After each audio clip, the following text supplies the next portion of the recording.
त्रिविध पावनी पर्व 2588वीं वैशाखी पूर्णिमा और बोकारो बुद्ध विहार समिति का 49वां वर्षगांठ पूरे धूमधाम से बोकारो में मनाया गया। बौद्ध धर्म में बुद्ध पूर्णिमा का विशेष महत्व है क्योंकि महामानव तथागत गौतम बुद्ध का जन्म 563 AD पूर्व इसी दिन लुम्बिनी वन कपिलवस्तु में हुआ था। वहीं इसी वैशाखी पूर्णिमा के दिन ही सिद्धार्थ गौतम को पीपल वृक्ष के नीचे ज्ञान प्राप्त हुआ तथा आज के दिन ही परिनिर्वाण यानी मृत्यु को वो प्राप्त हुए थे। इसलिए इस पर्व को त्रिविध पावनी पर्व के रूप में भी मनाया जाता है। आज बोकारो में इस अवसर पर कई संगठनों द्वारा विभिन्न प्रकार के कार्यक्रम आयोजित किए गए। सुबह बुद्ध विचार संघ के द्वारा कुशवाहा नगर तेलीडी चास से आकर्षक शोभायात्रा निकाली गई जो चास बाजार से नया मोड़ सिटी सेंटर होकर बोकारो बुद्ध विहार पहुंची।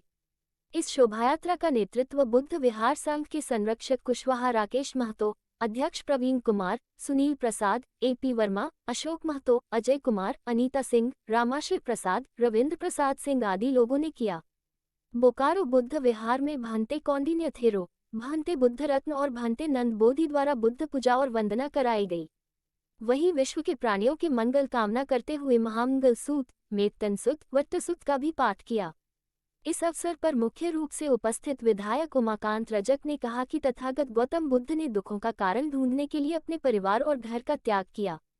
उन्होंने दुनिया को बताया कि जीवन दुखों का कारण है, इस दुखों का निवारण भी है और दुख मुक्ति मार्ग भी है, जिसे लोग आज भी चार आर्य सत्य के रूप में जानते हैं। इस पावन मौके पर कई संस्थानों द्वारा जगह जगह पर खीर और भोजन का वितरण किया गया।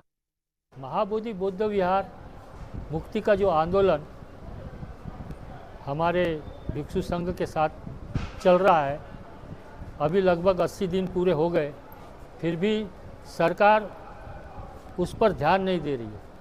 जो बिहार सरकार है, नीतीश सरकार है, इतने दिन होने के बाद में भिक्षु के ऊपर ध्यान नहीं दे रही है। और जो 1949 का जो एक्ट है, जिसमें 4 पंडित है और 4 भिक्षु है और उसका जो कलेक्टर होता है वो अध्यक्ष होता है। अब वो सिर्फ ये जो कानून सिर्फ बोध गया में ही लागू है। बोध गया के अलावा बाकी के जो DM है वहाँ पर, बाकी के जो एरिया में, जैसे कि वहाँ पे क्रिश्चियनों का चर्च भी है, मुस्लिमों का मस्जिद भी है और जैन लोगों का भी वहाँ पे मंदिर है, तो उनके विहारों पर उन चीज़ों को लागू नहीं किया गया। सिर्फ बोध गया के बौद्ध टेम्पल पर ही 1949 का एक्ट जो लागू किया गया है वो निरस्त होना चाहिए।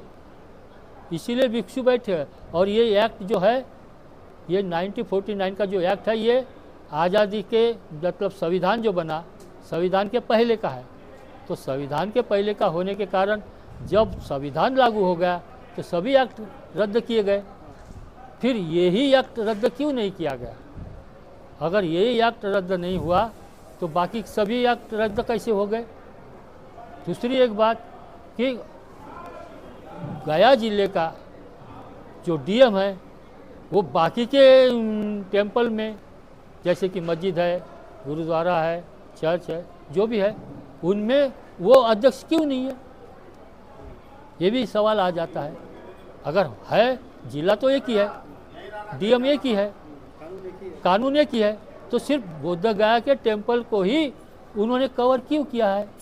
और इतने दिन हो गए, आज तक के जो BTMC जो काम कर रही है, एक भी प्रोग्रेस नहीं कर पाई।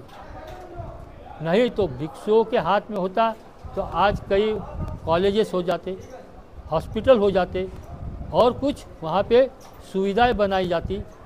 आज ऐसी हालत है, भिक्षुओं को रहने के लिए वहाँ भी स्थान नहीं है। खाने पीने की तो बात अलग है, रहने के लिए स्थान नहीं है, तो भिक्षु इधर उधर चौराहे पे सो जाते हैं, रहते हैं। तो ये सारी दुर्दशा भिक्षुओं की है, सिर्फ ये एक रहने के कारण हो रही है। इसे तुरंत अगर हम निरस्त कर, ये सरकार से हम अपील कर रहे हैं, बार बार अपील कर रहे हैं, 80 दिन पूरे होने के बाद में भी ये सरकार हम भिक्षुओं के ऊपर ध्यान नहीं दे रही है और हमें ऐसे ही समझ के अनदेखा कर रही है। इस सरकार को संज्ञान लेना चाहिए और तुरंत इस बीटी एक्ट को ख़त्म करके भिक्षुओं के हाथ में देकर ये महाबोधि बुद्ध विहार भिक्षुओं के हाथ में देना चाहिए।